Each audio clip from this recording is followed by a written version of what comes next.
하나님 말씀은 시편 17편 1절부터 6절까지 말씀 보시겠습니다. 저와 여러분 한 절씩 교도하겠습니다. 여호와여 의의 호소를 들으소서. 나의 울부짖음에 주의하소서. 거짓되지 아니한 입술에서 나오는 나의 기도에 귀를 기울이소서. 주께서 나를 부르시며 제 너머로 주께서 내 마음을 시험하시고 밤에 내게 오시어서 나를 감찰하셨으나 흠을 찾지 못하셨사오니 내가 결심하고 입으로 범죄하지 아니하리이다.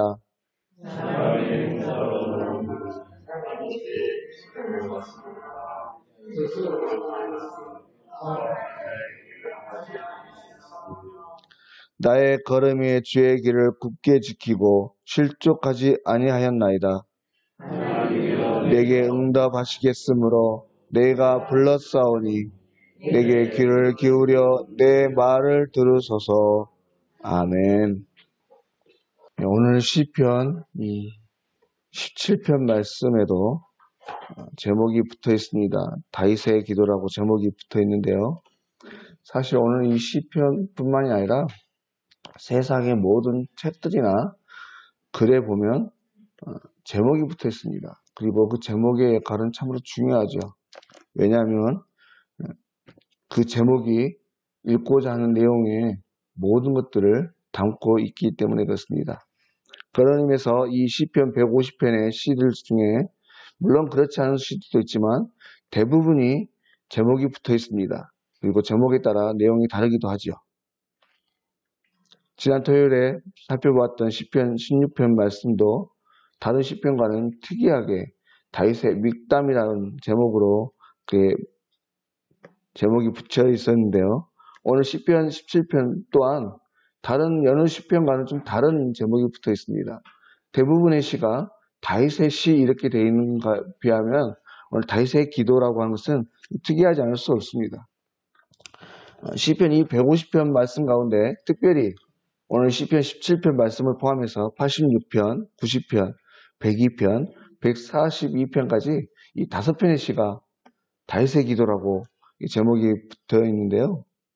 많은 시편들이 기도임에도 불구하고 기도의 마음을 담아서 주 옆에 올려졌던 그런 시임에도 불구하고 몇몇 시편에 대해서 이렇게 특별히 기도라고 하는 제목이 붙여 있는지 그 이유는 정확하게 알 수 없습니다.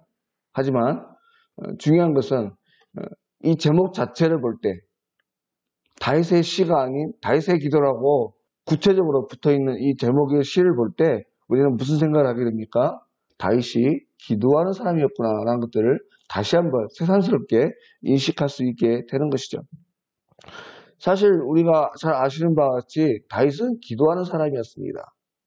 어떤 일이든지 슬플 때나 기쁠 때나 또 크고 작은 일에 있어서 항상 하나님께 물었던 사람이었죠.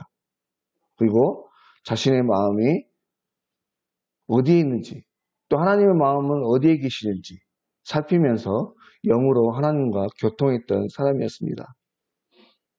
사실 그가 하나님과 마음이 합한 자라고 하는 그 별명을 얻게 된 것도 이 다윗이 기도하는 사람이었기 때문에 얻을 수 있었던 그런 별명이었다고 할 수 있겠습니다. 바로 기도로 하나님과 하나가 되었기 때문에 가능했다고 하는 것입니다. 바라건대 사랑하는 여러분, 저와 여러분 또한 이 다윗과 같이 하나님의 뜻을 알고 또 하나님이 원하시는 그러한 삶을 살기 위해서 무엇보다도 기도의 사람이 되어야 할 줄로 믿습니다.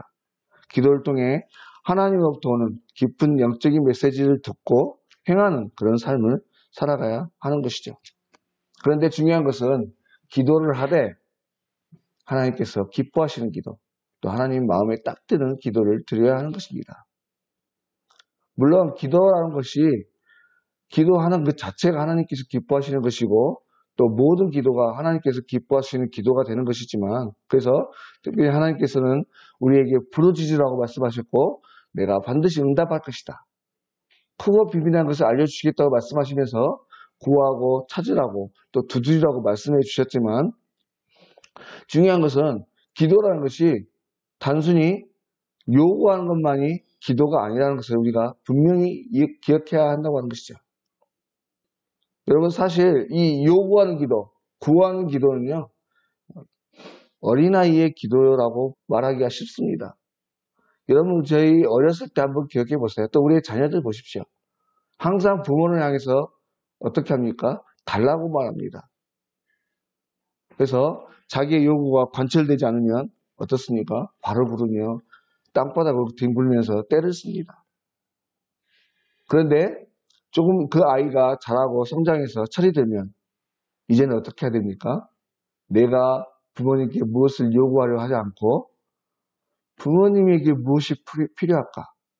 부모님이 나를 향해서 바라시는 게 무엇일까를 먼저 생각을 하고 그것을 들어드리려고 애쓰고 노력합니다. 여러분, 우리 신앙도 마찬가지라고 생각합니다. 우리가 어렸을 적에는, 믿음이 어렸을 적에는 주워서 이렇게 기도하지만 그게 전부이지만 우리가 신앙이 자라게 되면, 그래서 믿음의 사람이 되면 하나님이 내가 어떻게 살기를 원하실까?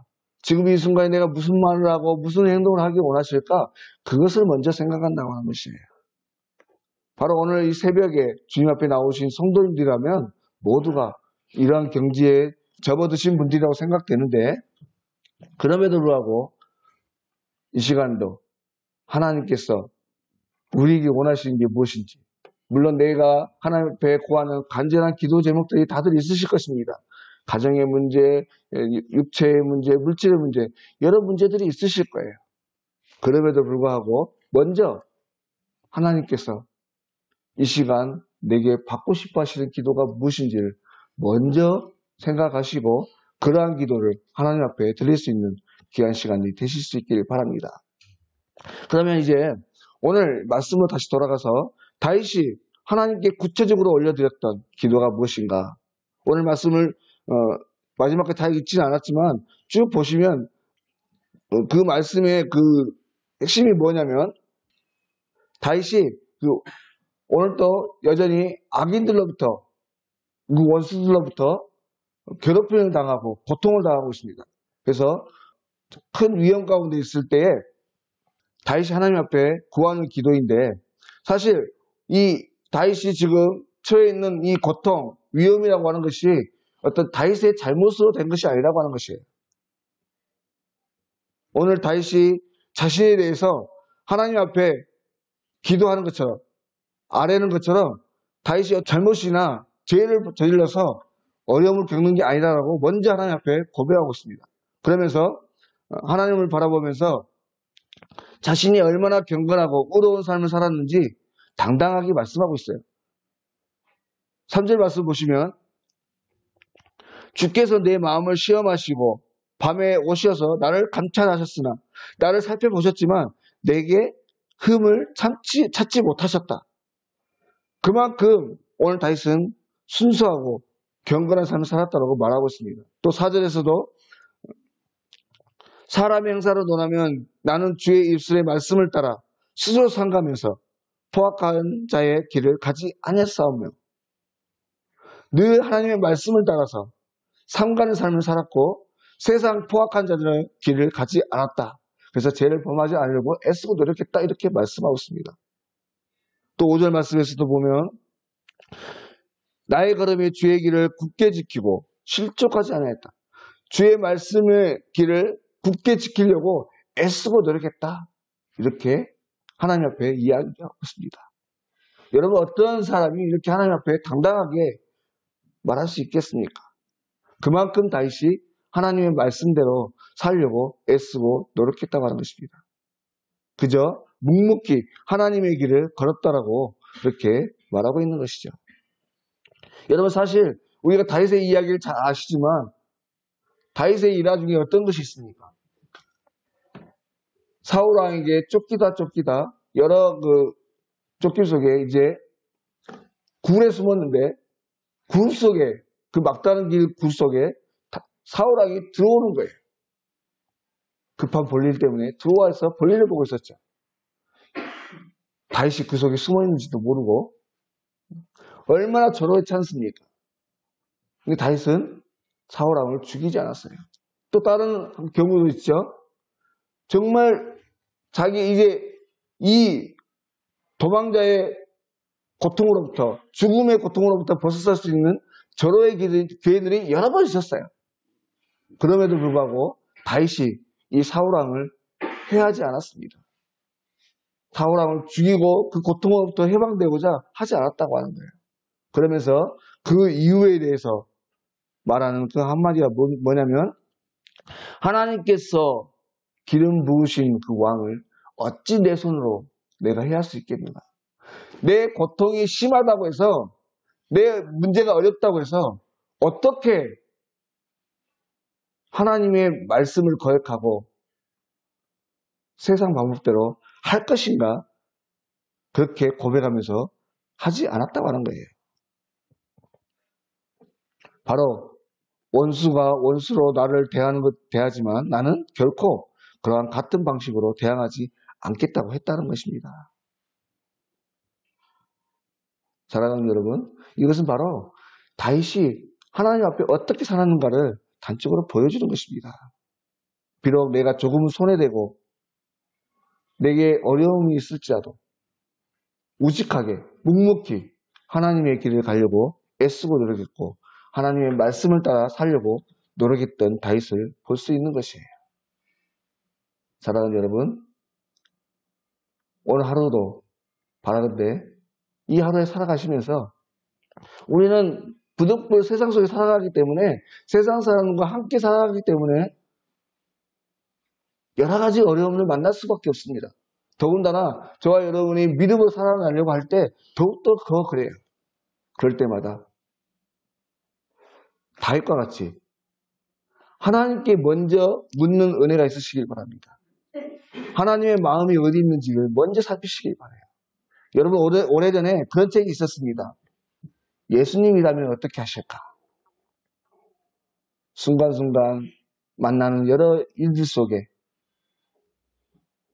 저와 여러분 또한 예수님이라면 어떻게 하실까를 먼저 생각하시고 하나님께 기도로 묵상하고 기도하시면서 하나님이 기뻐하시는 삶을 살아가도록 애쓰고 노력하는 복된 날 되실 수 있기를 주의 이름으로 간절히 소망합니다. 아멘. 기도하시겠습니다. 하나님 아버지, 오늘도 귀한 날 허락하시고 주님 앞에 나올 수 있도록 인도하심을 감사드립니다. 세상의 모든 일이 귀하고 참으로 중요하지만 주님 앞에 기도하는 이 시간, 또 주님과 교제하는 그 기도의 시간만큼 중요한 일이 없는 줄 믿습니다. 바라건대 하나님 앞에 기도하는 이 시간을 결단코 놓치지 않게 하시고 또 삶의 자리에서 수없이 많은 이들 속에 먼저 하나님 앞에 기도하고 물으면서 하나님의 사람으로서 부족함이 없는 신실한 믿음의 삶을 살아가도록 애쓰고 노력하는 우리 모든 성도들이 될 수 있도록 인도하여 주셔서, 그래서 이 하루도 수많은 일 속에 시험에 빠지지 않게 하시고 승리하는 복된 한 날이 되게 하여 주시옵소서. 모든 것 걸어가신 예수님의 이름으로 기도드립니다. 아멘.